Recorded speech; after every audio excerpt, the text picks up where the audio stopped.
Please come on in.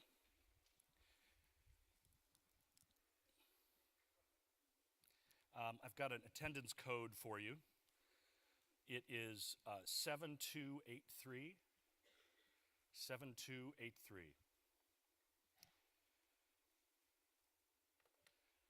And astonishingly, amazingly, this is already the last class in this course, which seems like it started about 8 minutes ago. And as promised, our president, Joseph Aoun, is going to be our guest. He'll be here in about 2 minutes. So what I want you to do, I'm going to add, to my knowledge, he's not going to make a presentation. I'm going to bring him in and we're going to sit down and have a conversation. But if you all have questions, you can start thinking about them already, because when we get done with the sort of formal questioning portion, it would be lovely if you guys had some questions. The two primary topics we're going to talk about are innovation in higher education, and then, as I mentioned earlier, we're also going to talk about his role as the client for the new interdisciplinary research building. And as you remember, we've already had the architects for that building as guests in the class, Kevin Fitzgerald and Bob Schaffner. So for those just getting in here, the attendance code is 7283.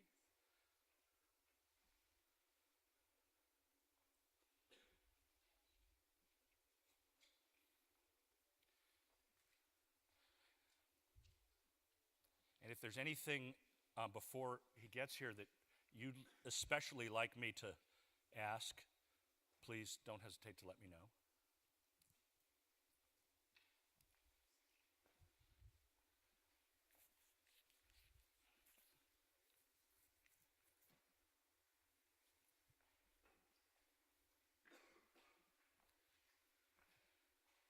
You can ask him anything.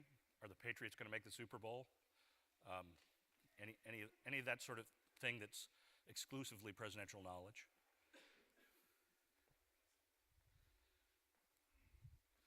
I could tell you the answer to that, but I don't have clearance to share it with the public.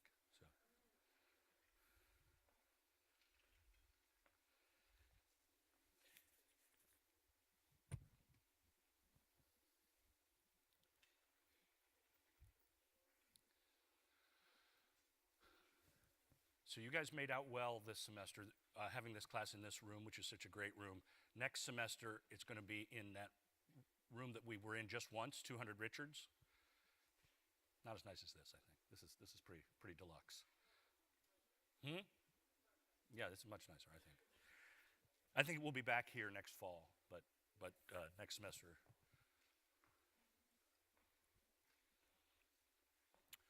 Have you all had others ask you about this class? I'm just curious. Yeah? Or do they sound interested? Do they sound repelled by the idea?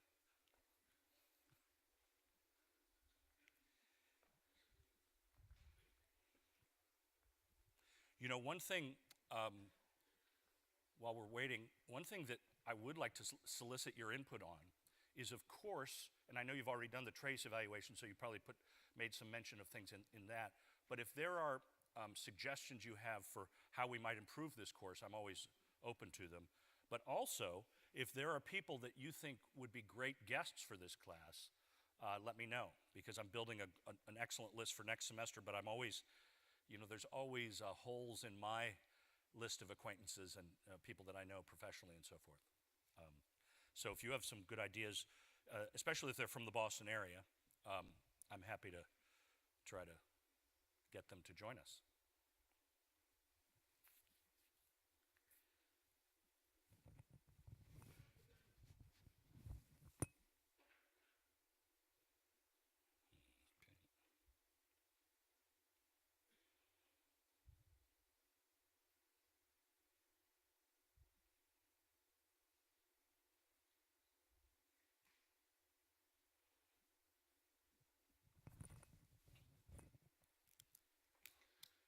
How many of you are seniors this year? How many of you are going to graduate this year? How many of you are freshmen? Huh, interesting, interesting. This course at other times in its life has been primarily freshmen. I think that the reason it's not this time around is we're going through this implementation of the new core. You guys know about that, I'm sure. And this course was part of the core in the former core curriculum, probably the one most of you started with. And it's in the process of getting into the new core, but it's not in it as of today. And so that's why a lot of freshmen took it, is because they could take a course that sounded interesting and also check off a box on the core curriculum, which they will be able to do again, I think, as soon as next semester.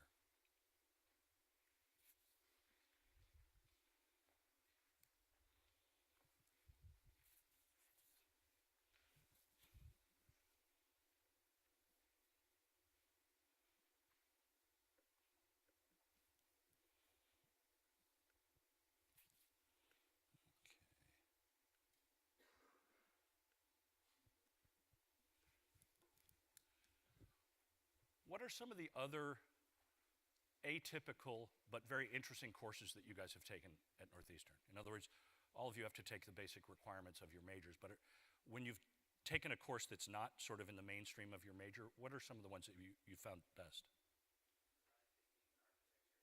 Design thinking and architecture. Excellent answer. That's the correct answer. But surely you must have taken some other courses in other areas that you found interesting that were electives and were not required. Spanish. So foreign languages, absolutely. What was it? I don't know what that is. Oh, yeah. Does Dennis Sullivan teach that? No. He does? Yeah. You know what? I think that's a great, I don't know that course here. I mean, I'm aware of it. I've obviously not taken it. But wow, especially with our student body being as diverse as it is now, that would be a fantastic course to take. How about some others? Molly UN, Spanish and design thinking, that's it? Really? I don't believe that. Really? Criminal justice. And you're not a criminal justice major? So they have a kind of a survey course about sort of, interesting, yeah. Well, it's unfortunately an extremely dynamic area in most societies. Rock music, fantastic. Is that, who teaches that? Yes, you know, he's a great guy, I know him. He taught my son guitar when my son was little and was fantastic. That's great. So how many of you have taken the course that precedes this one? Jazz? Any of you taken jazz? A few? That seems like such an outstanding course, and I think it's taught very, very well here, too. It touches on so much that's important about American history, especially 20th century history. I think I recognize this gentleman. President Aoun, how are you? Hi, everyone. Welcome. Hi. Please. Do we need the mic? I think we do need a mic. I think we do need a microphone. Yes, it's a slightly larger room than last time.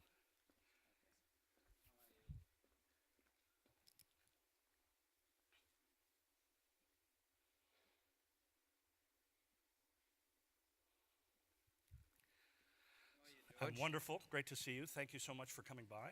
It's a pleasure. It's been, I think, maybe 3 years or more since you and I first sat down in the inaugural session of this course, and it's evolved quite a bit since then. But it remains a course where we talk a lot. First of all, I'm assuming that our president requires no introduction. This would normally be the period where I'd be reading a long text, but I think we know this guy, right? Yes. So this course has really evolved into one that is about teaching students who might not be, certainly most of them are not majoring in design, the benefits of design thinking and how that can help them solve problems. And so what I hope we could talk about today were two issues that I know are very close to your heart and that you've worked a lot on, and I think have employed some of these techniques implicitly or explicitly. So the first is innovating in higher education, which is a huge topic, I know. It's like talking about healthcare reform or something like that. But you've been very active in it. So that's one. And then the other is your role as the client for the new interdisciplinary research building, because we had the architects from Payette here as guests, and they were great. They were really, really great. Explained Did the you building. enjoy them? Yeah. Okay. And but one of the things they said, and this was unprompted by me, and therefore, even if we discount the fact that all architecture firms want to get the next project, they spoke a lot about your role, a very influential role as the client in this. This was not just to kind of have the Department of Facilities work it out, but rather it had a much larger agenda, and the kind of building that it became was very, very different because of the sort of priorities that you brought to it. So I'd love to talk about that a bit farther into the conversation. But you've been here 10 years now, which is amazing, because it seems like, well, I've been here 26 or 20. 26, that's even better. I can't even believe it. But we met very early on in your tenure, Yeah. and I've appreciated very much your guidance and help to me along the way.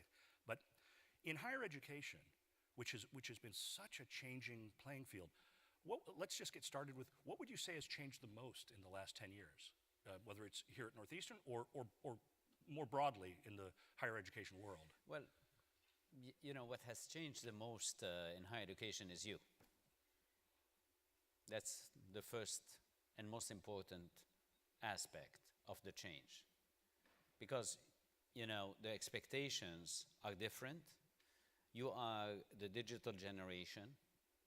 You want things now, and you want them anytime and anywhere. And higher education has not moved yet into this aspect. And that's an aspect that we are now going to build, personalized education. So that's one aspect that is very important. And you're going to see an enormous shift from, you know, the teacher-centered environment to a learner-centered environment. At the same time, you want to have access anytime, anywhere. That's also something that we are working on. And so I can spend hours talking about that, but let me tell you that personalization of higher education is really not new to Northeastern in many ways, because when you go on co-op is the ultimate form of personalized education, because you are there, you are looking in your co-op environment, whether it's a for-profit, whether it's a not-for-profit, whether it's a startup, whether it's in Shanghai or Cape Town or Singapore or London, you are looking at the world, and you are looking at yourselves, trying to understand what you like, what you don't like, what you're good at, what you have to work on. And that's a personalized education. And then when you come back, you integrate it with your classroom experience, and you are the one driving co-op. No one is driving co-op but you. So you see, this is why when we started looking at personalizing, we knew that we had already a great asset, which is co-op and experiential education. So now the next generations of the evolution, or the next evolution, is going to focus more and more on providing you with opportunities to have a personalized education, not only when you are here, but also for life.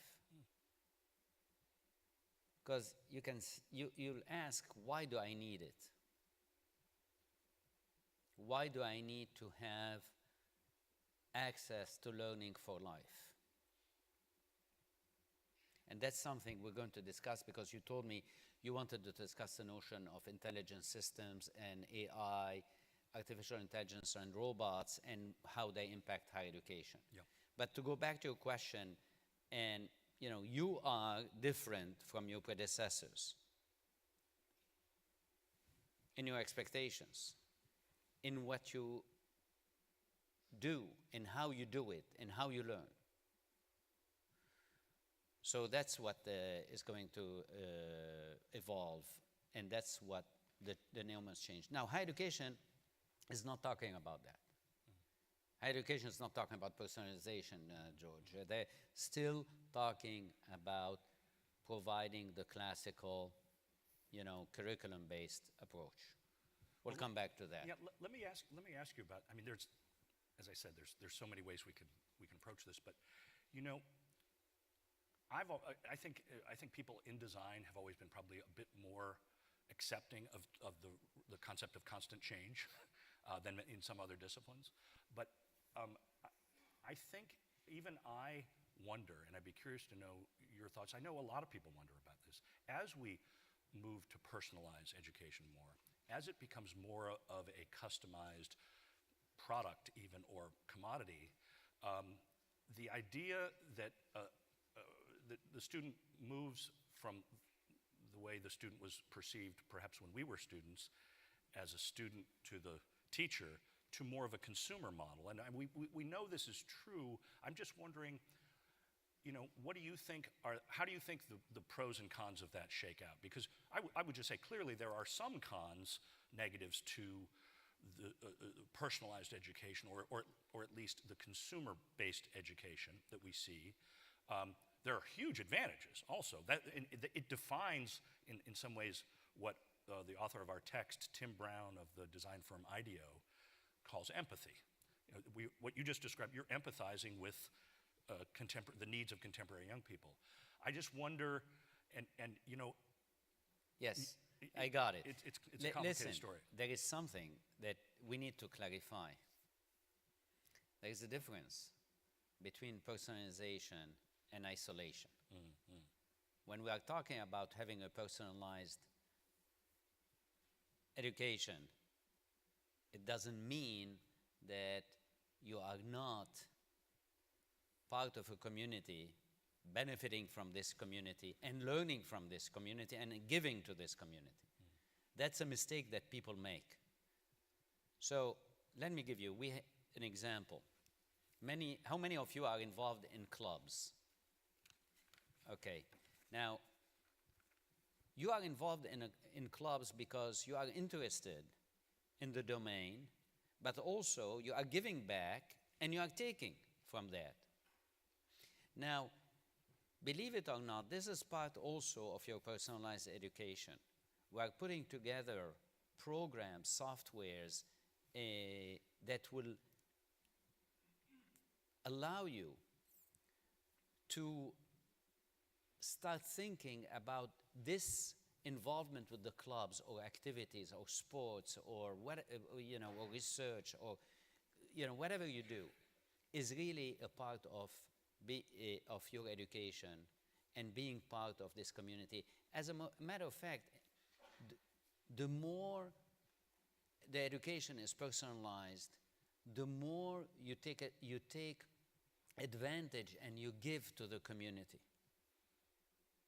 Because you are the conscious learner that we will work with for you to understand what you are doing. Why is it the case when you're involved in a club or in whatever activity you have that is collective, you are giving and taking? How is it allowing you to evolve as a learner, as a human being? How is it a learning environment? So quite the opposite. Personalization doesn't mean isolation. Don't forget, you learn as much from your professor as you learn from your peers. And so all what we're doing is bringing that to the fore. Okay?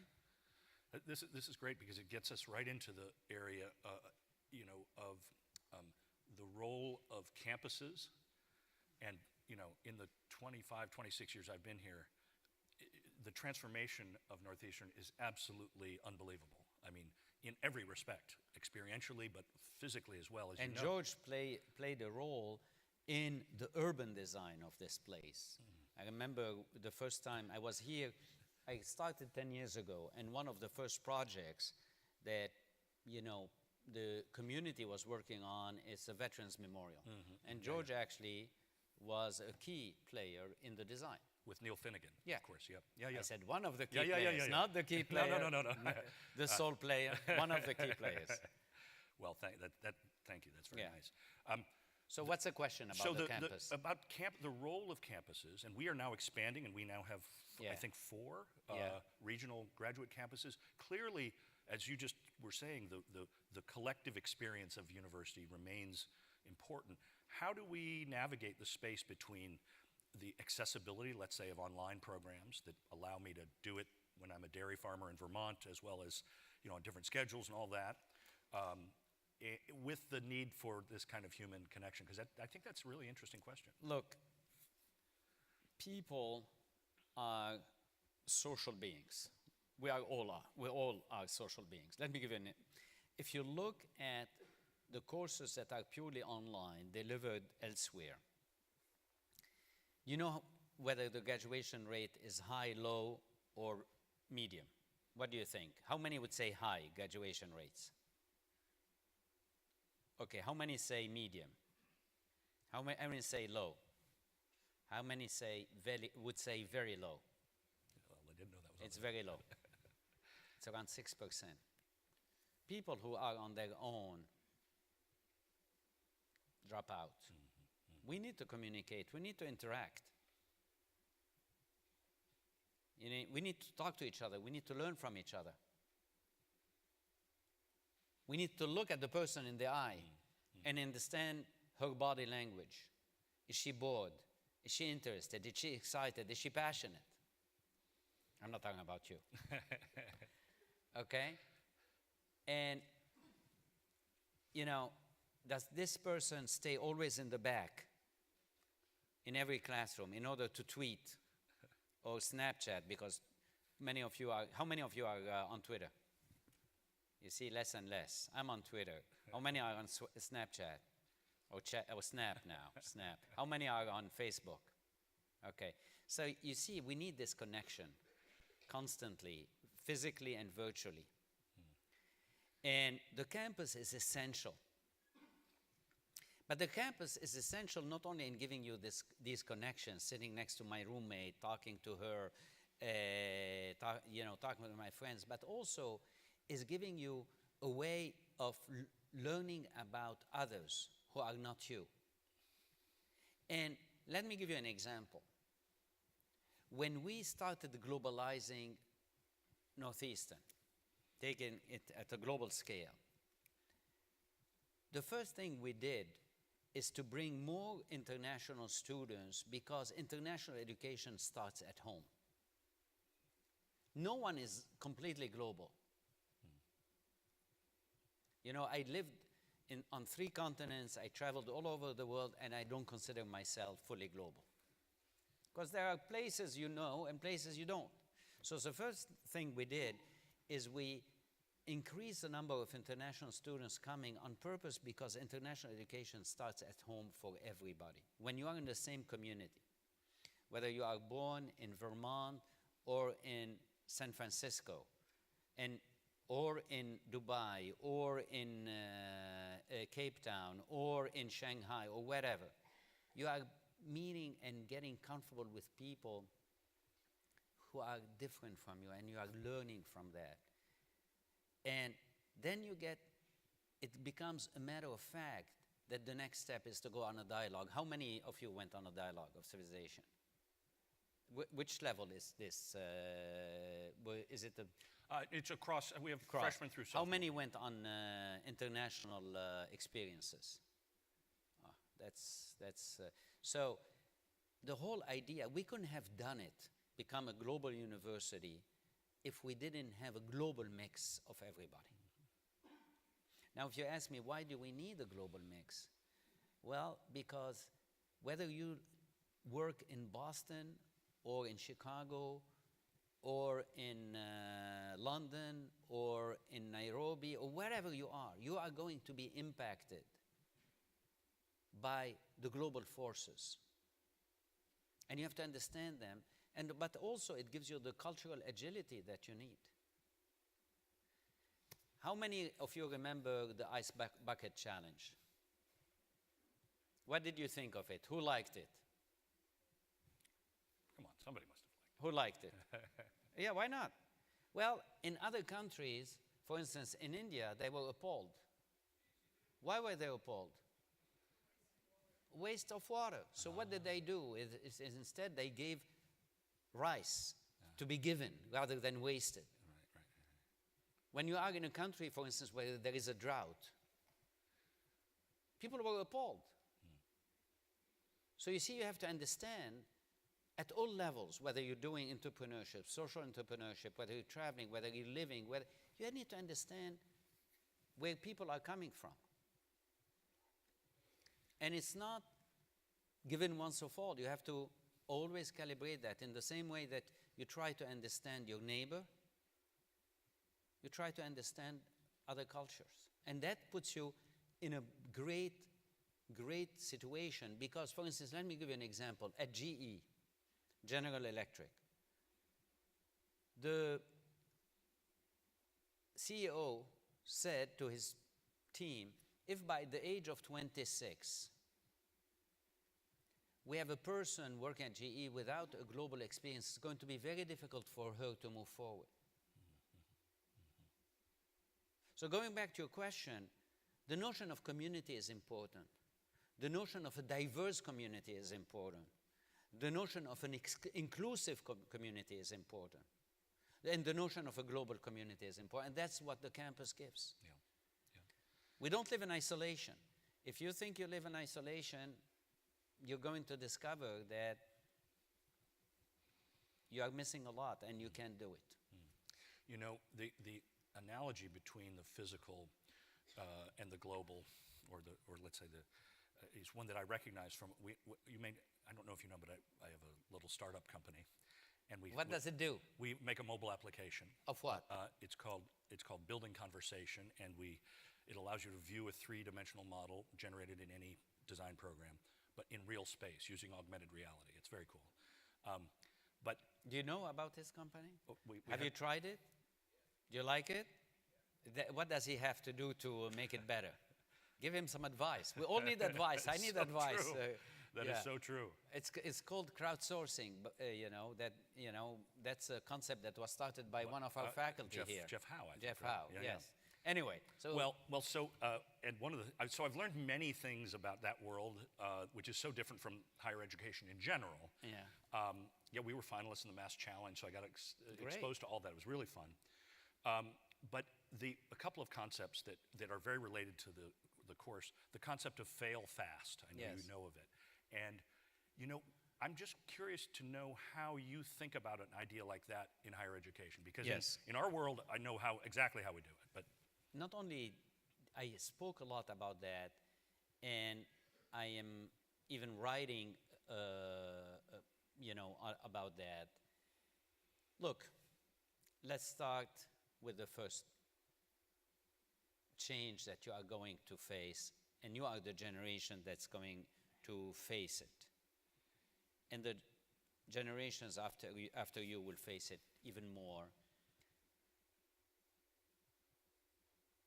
We expect that because of robots and because of intelligent systems or artificial intelligence, nearly half of the jobs that we know, it's around 45%, will disappear in the next 15 to 20 years. Can you imagine? I know it's Can you imagine that? Nearly half. And if you think that it's only because of self-driving cars we have no drivers, think again. It's going to be more. It's going to be the white-collar jobs that we have.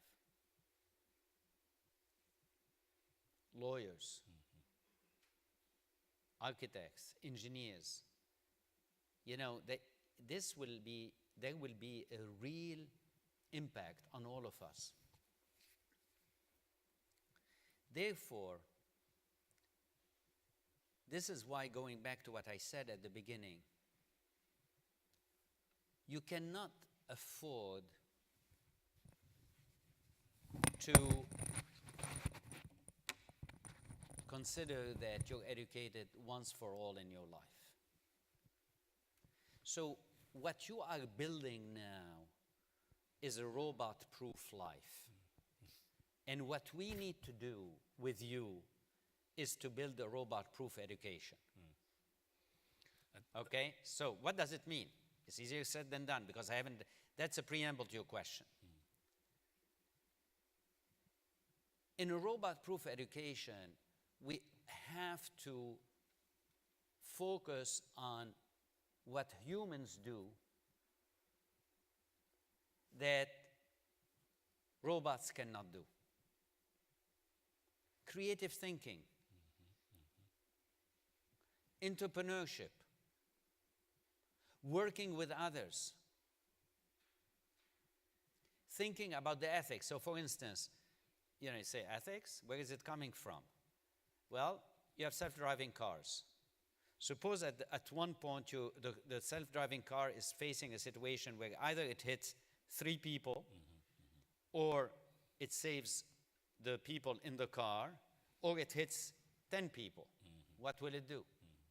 Who's going to program that? Who's going to decide? You. So in creative thinking and innovation, entrepreneurship, critical thinking, thinking in a divergent way, ethics, all these points, that's the purview of the human being. In addition, and that's not enough. So education has to provide you with the opportunity to be robot-proof. So it's no longer enough not to understand what I call the new literacies. Coding. How many of you code? The next generation, they will come to class already, to universities knowing how to code, etc. Data analytics. How many know about big data? That's going to be something you need to understand the same way you understand math and addition and subtraction. So that doesn't give you the possibility, it doesn't guarantee that you're robot-proof, but it will give you the opportunity to interact and understand what's happening with your computers, with your machines. But the real aspect of being robot-proof is what is unique to humans. And the boundaries are always redefined. So education, your education has to focus not only on getting you the disciplines and understanding the disciplines, because disciplines are going to change. You're going to master them, but master also what's unique to humans. In addition, I have news for you. If you think that you're robot-proof once for all, think again. We always have to reposition ourselves. Why? Because robots and intelligent systems will get better. They'll do more and more. So that's why we have created those campuses that you mentioned. Those campuses, we are now in Seattle, in Silicon Valley, in Charlotte, and in Toronto. And I'll tell you that we're going to be in Europe, we're going to be in Asia. And those are for people who are postgraduates, finished. Why? Because you need to always be robot-proof, you need lifelong learning. Well, we started something, we were the first university to have started that, a boot camp. You all know what a boot camp is? It's a very intensive set of courses for 8 weeks. We started that in big data, data analytics. where people with a PhD, people with a BS or a BA, people with an MA or an MS come. We started it in Boston, then it spread. So the point of all these, the point of the various campuses that we have is we are here for you wherever you are, whenever you are. Second, you need to build a robot-proof life when you are here and throughout your life. And that's the notion of lifelong learning. So that's why we built this system. Being robot-proof, you have to focus on what makes human beings unique. This wild creativity, this innovation, this entrepreneurship, that's how it fits. Yeah. This ability to work with people. How many of you are studying, for instance, engineering? Take one example. Wow. Now, I met and I meet many engineers in my life. Many. And the engineers that I interact also with the engineers that make it into leadership positions. Why do you think that they become leaders? CEOs, managers, whatever it is. Do you think because they are good engineers? That's not enough. Because they are good with people. They can understand people. They can move people. They can inspire people. Because they see, when others see problems, they see opportunities. That's entrepreneurship. So that's what you have. I envy you. I'm jealous of you. Because you're going to be in constant evolution. But you're going to shape it. Yes? So I have to ask you, I agree the world is changing at such an unbelievable pace that it is so much faster than any time in my life. Yeah. We had Robin Chase, the founder of Zipcar, who gave us an unbelievably great talk about autonomous vehicles and only that side of the great transformation. So let's agree that we are living at a time of the most rapid transformation ever. If you and I had to write down on a piece of paper what the institution that is the least friendly to dramatic change is in our society, what would you write down? In general. In general. You know where I'm headed with this. In general, and we didn't rehearse that aspect. In general, higher education is very conservative. Because higher education wants to change the world, but it doesn't want to change itself. Correct. Now, what interested me about Northeastern when I joined Northeastern is that Northeastern is a university that is very sensitive to reality. Why? Because of you. When you go on co-op, you understand the world. When you go on co-op in Cape Town, or you go on co-op in Shanghai, or go on co-op in Wall Street, and there is an issue, a problem, a crash, and I'm lecturing about the crash, but you just came back and you said, I don't see it this way. I lived it in a different way. When I'm going to talk about the living situation in Shanghai, you say, look, I was there. That's not what you're describing. You always keep us on our toes. You get out of your comfort zone and you make us uncomfortable, which is great. So Northeastern, by definition, because of you, is always in touch with reality and shaping the reality. Not only in touch, but shaping the reality. It's an agency issue. That's why I joined. Because it's a model of learning that is very different. That frankly, I didn't have. My kids didn't have. And when I came here, the people who really explained to me the power of experiential education were you and your predecessors. So, no, it's as a parent of a current Northeastern student, and he's out on his first co-op right now, it's transformative. The perspective that students get is different from certainly what I had when I was in school. There's no question about it. I mean, my kids graduated with no co-op, and I wasn't here then. And I see the difference from the time they graduated to, when they graduated and when you graduate. Enormous difference. I interact a lot with various universities and meet with the management and meet with the students occasionally because we know families, etc. They don't know what to do. The advantage is that by the time you finish, you know what you want to do.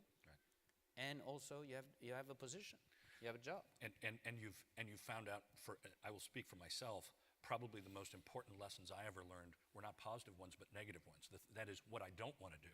Yeah. And that actually helps shape you as much as anything. Yes, many of you told me over the years there is no failed co-op because we learned that we don't want that. Right. Yeah, So the other one is what you talked about: fail fast, and start again. You see, we have a very vibrant system of entrepreneurship on campus. How many of you are involved in IDEA? How many are involved in the Entrepreneurs Club? How many are involved in entrepreneurship in the Sherman Institute in Engineering? I encourage you to do it because you're going to learn about opportunities to shape something new and working with others.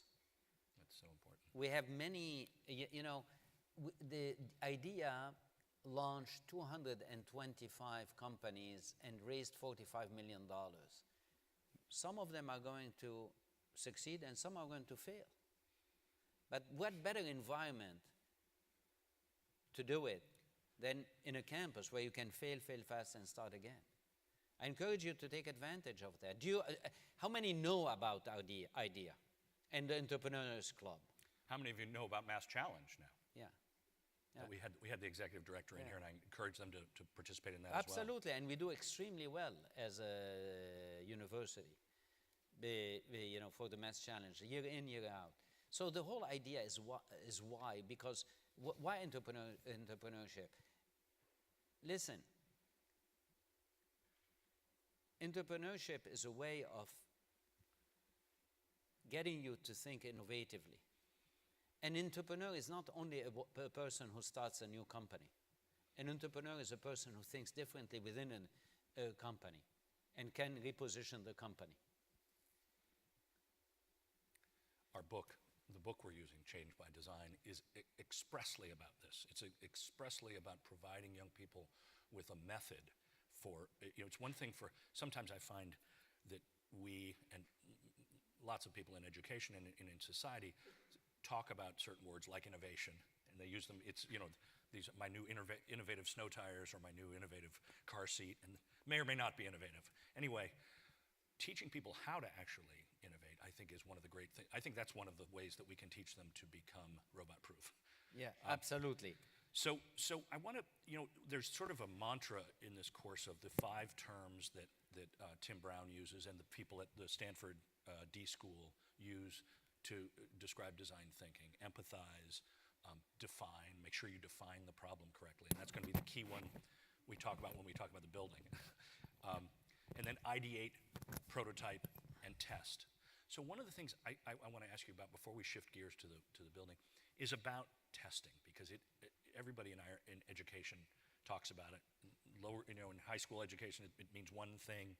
In universities, it means another.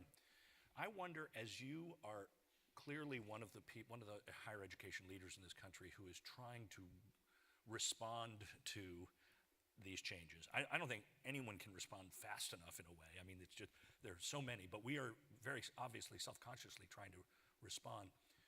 But how do we, so we prototype things like these satellite campuses. You didn't know if they were, you couldn't have been absolutely certain Absolutely. they were going to work. So, but you have to try one, and you didn't try with 8. I assume you tried with 1, or I think Charlotte was first, maybe? Yeah. So you try with 1, and you see what the and you learn feedback. from it. You learn from it. So my question is this: how do we, testing with our app, with any number of other things that we look at? All the students just did a final project analyzing a designed thing through this lens of design thinking, and I'm wondering. We know about the U.S. News and World Report metric. That's a very clear test of, like, if we do a bunch of things If our ranking plummets, that's probably not good. If we do a bunch of things and it goes up, that is good. But I know there are other means by which you and other academic leaders evaluate an institution. Or can you give us an insight into that? Look, first, any ranking, any metrics is a window to the past, not a window to the future. Keep that in mind, okay?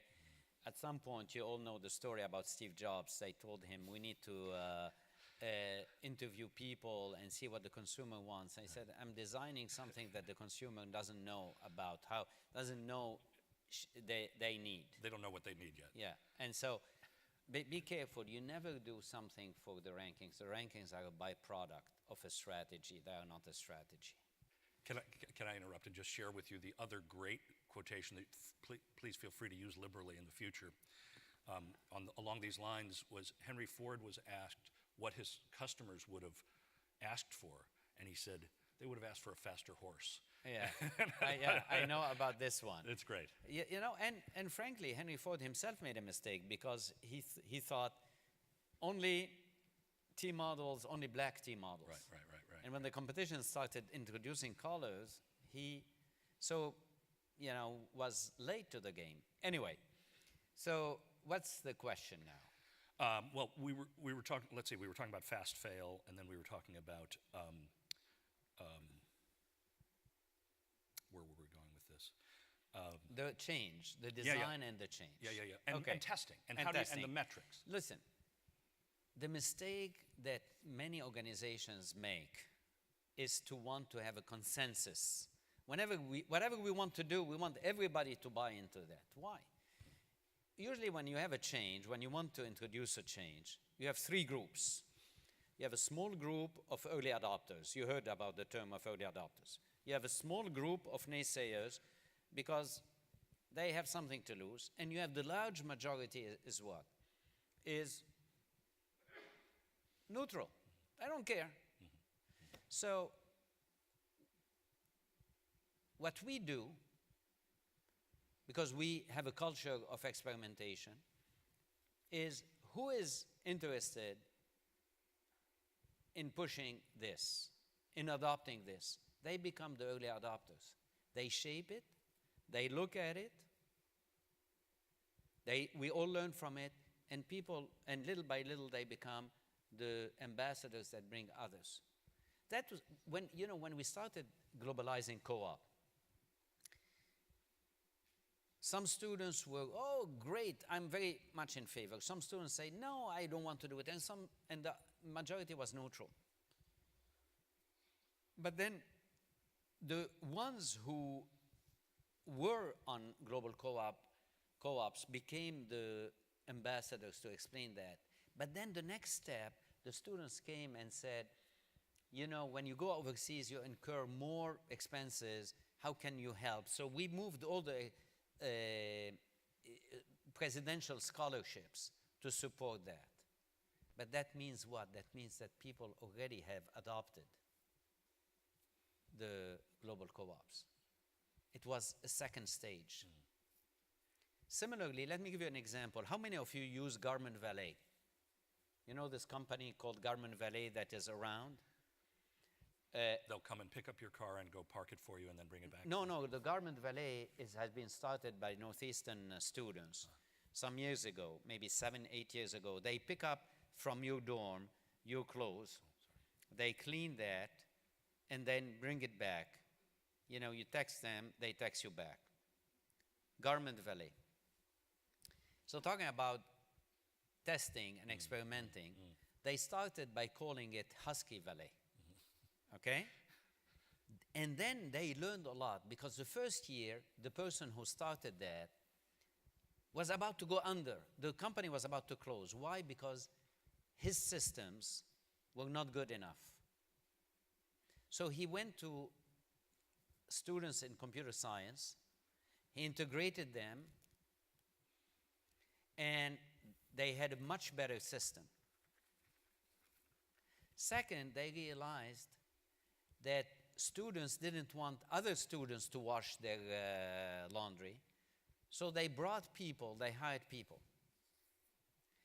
So they started expanding, they became a big success story. Then they took it to other universities in the region. So they changed the name from Husky Valley to Garment Valley because not everybody, is a Husky.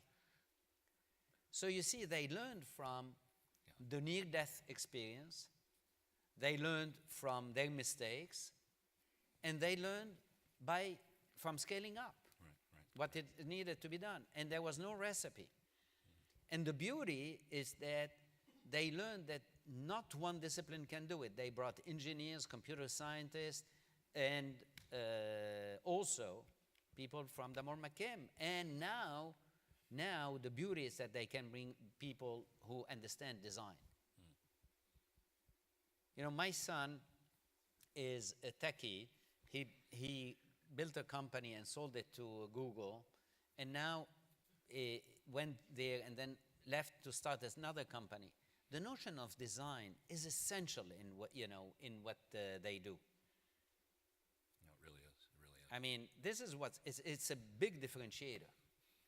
Well, one of the things we talk about in this class is, as critical as product design is, then the whole concept of experience design is one that is exploding. It's existed for a little while, but now because we live in such a digital world, and we all have digital experiences that are curated and designed by somebody, and they can be good or bad. They can be easy or hard. And one of our projects in this course was to make a so-called experience map, which is how you sort of disaggregate a complicated experience into its little touch points so that you can understand each one of them. What you do in co-op and whatever you do is experiential. Yeah. So, and then it's a design. It's experiential design that you're doing. The experience is their life. Yeah. They're designing. And you're designing your own journey. Your own robot-proof life. Yeah.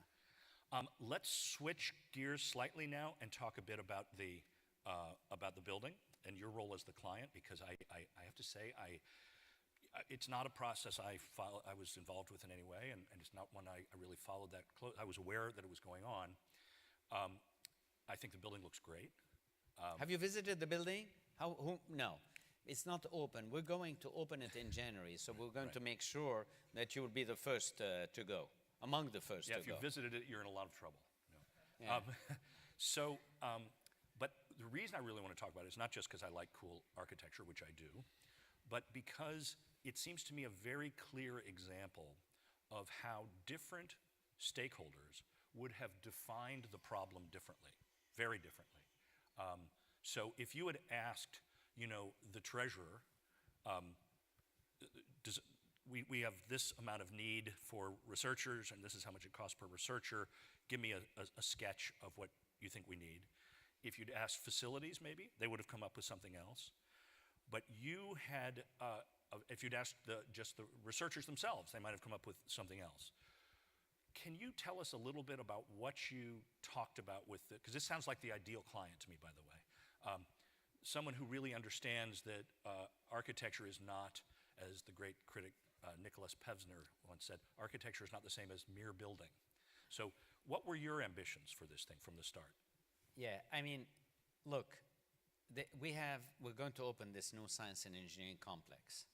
Already we have many universities that are coming here to visit it, okay? Last week there was, the president of Lehigh and his delegation coming. I have been told that also president of BC and his team will come, and companies have been coming. Why? Okay? Because first, if you look at the campus, so look at a macro level. You have campuses that are monotonic in their design. Like, for instance, all their buildings are Italian Romanesque from whatever century. There's nothing wrong. They tend to be bucolic, in a bucolic environment, etc. It doesn't matter. Northeastern is an urban environment. And you have, the West Village, you have International Village, you have East Village, You have here this part. So what we wanted is much more of a statement on the next steps in design, to be innovative, to reflect the fact that we are daring, to reflect the fact that, you know, we are interested in new material, in new architecture, etc.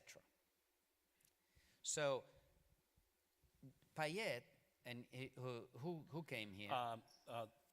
Bob this- Schaffner, the lead yeah. designer, and then also Kevin. Yeah.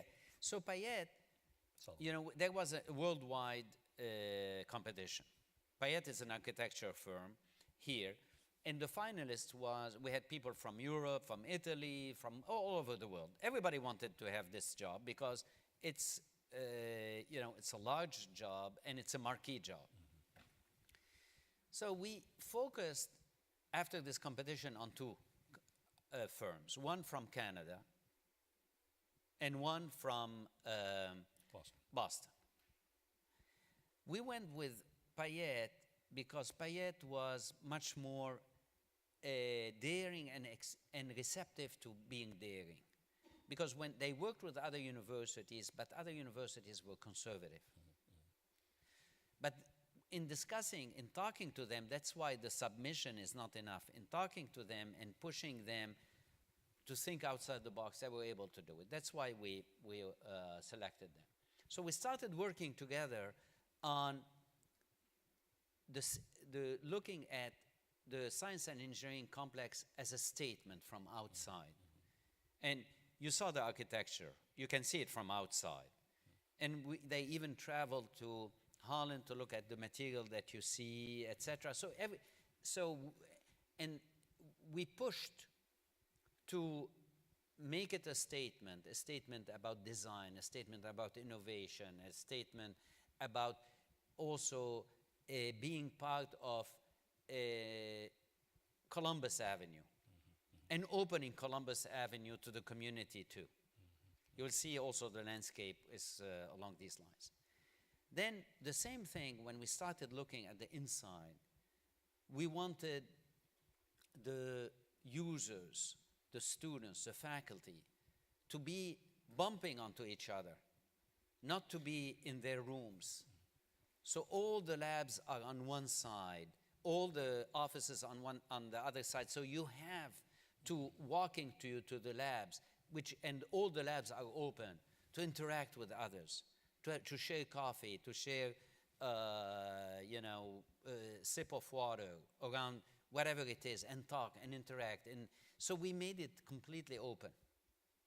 We opened from inside, but also we put light, we put new designs. They came back sometimes, and often actually, and they said, this is what we have. We say, no, go back, open it up, make it much more interesting, push, pull, so that and you will see it's a magnificent statement of who we are. So the building, the science and engineering complex, becomes a symbol of the place. And each building is a symbol of who we are. So that's essential. You know, it's great because it makes people realize that how you define the problem has of all the variables, has the largest impact on the outcome. You know, in other words, if you had said, look, I want to make the most efficient lab building that can possibly be made, Payet could do that for sure. They're a very experienced lab operation, as you know. But it would look completely different. This is, I would say, first a portal, second maybe first an advertisement for invention, second a portal, third a bridge. We didn't even talk about the bridge, which has gone through iterations, I know, but there's a fundamental problem to be solved, which is crossing the tracks, which is a problem that a lot of bucolic campuses don't have, a giant, 25-foot high obstacle, like a wall between their two sides. But that's going to get crossed, which is super Absolutely. exciting. And so I think it's so interesting. Usually, in my experience, it's the architect who's pushing the client. The client says, here's a picture in a book of something that I like, could you just do that? And a good architect is saying, well, let's see if we understand the problem you're trying to solve. And sometimes then this proposed solution looks a little bit different. But in this case, it was the client who was pushing, not that the architects weren't inventive, but they were used to, and I think you made a great point, they were probably used to having much more conservative clients, and they did not, the risk that you often run is outstripping the creativity of your client to a point where they say, whoa, wait a minute, we didn't ask for this. So this is really, to me, very impressive. It's actually also impressive for them because you see, usually when you deal with anybody who's trying to promote something and sell you something, okay, what do? They do the pitch, and they show you all the buildings that they have done. You do that constantly. You face that constantly with advertisement. So for us, we were not impressed by what they have done. It was great, but it wasn't enough. We wanted them to consider that they were building the best science and engineering complex they ever built. Because they come to you and they say, look at me, I built so many science and engineering complexes all over the world. All over the world they were. I said, I'm not impressed. Because what you're going to give me is another building that looks like the others. You have now to build the best science and engineering complex that you ever built. Because if they don't do that, they're going to assemble bits and pieces of what they have done elsewhere, correct? That's what we do. Yeah. I have a formula, it worked, let me present the formula. So we will not. We said, no, this has to be your pride. This has to be, this will allow you to be recognized, to win awards. And indeed, they are winning awards for that. They will, for sure. Yeah, they started, and so it's not only the client who's asking them to do it, you have to assess whether they are going to consider your project as the most important project they ever worked on. If I had assessed that this project is not the most important project, forget it. No contract. Right. That's important. People are working with you. And so it's when you're going to interview people for jobs. And little by little, you'll have more experiences in terms of, and therefore be in leadership positions. I'm not interested in when I interview somebody for a position, for the person to tell me only about the things that they did and what they have accomplished. Is whether I want to see whether the position that they are going to get here is going to be the best position in their lives. Otherwise, they are not driven, they are not innovative, they are not motivated. So I'm not impressed by what they have done. That's an indicator. I want to be impressed by what they could do and whether this is the best phase of their lives. So take it, when you're being interviewed, that's the same thing. People are trying to look at you not only with respect to what you have done, and you are much better positioned than other people, other students from other universities because of co-op. They are looking at it, trying to understand whether you are going to look at it as the opportunity of a lifetime. That's what we did with Payette. Yeah, that's fantastic. I've been asking a lot of questions. I want to ask if the students have any questions for President Aoun. We've covered it perfectly. Yes. Oh, there we go, sir. Could you identify yourself and tell me what you study? Computer science. Ben, could you speak up a bit?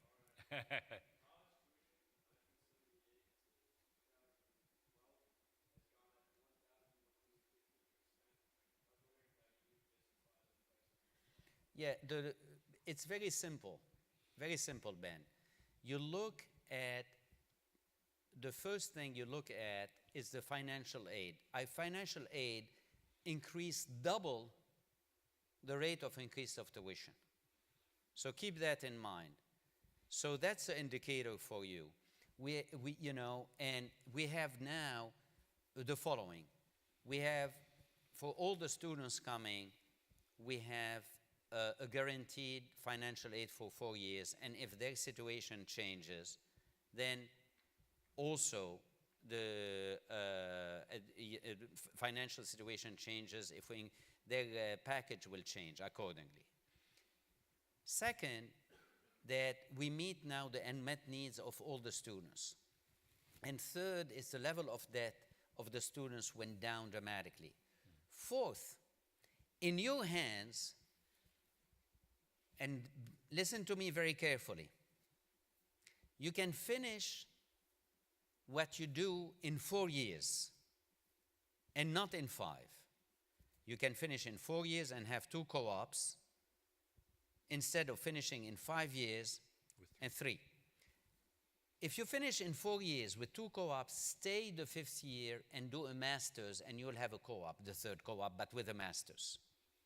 Now you say, why is it relevant? It's relevant because on average, if you stay 4 years, it reduces your debt by $7,000 too. So to answer your question, that's what we have done, namely the rate of increase of financial aid has been double the rate of increase of tuition. Keep that in mind. That's an important driver. Okay? Now, some of you are talking to each other. Let me repeat. You have a choice of finishing your undergraduate studies in 5 years with 3 co-ops. 1, 2, 3. You have the option of finishing them in 4 years with 2 co-ops. And then if you stay an extra year, you want to stay an extra year, stay and do a professional master's or any master's in 1 year. You'll have your 3rd co-op, but you'll have also a master's. And when you go to a workplace, or when you go to a PhD, or when you go to medical school, whatever, they'd say, oh my God. So keep that in mind too.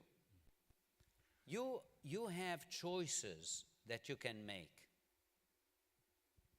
Okay? Any other questions from the students? Okay, well, please join me in thanking our guest, Joseph Aoun. Thank you. Thank you very much. Thank you, George. It's really great. I appreciate it. You know, I have to tell you something about George. George and I met early on, as I told you when I arrived here.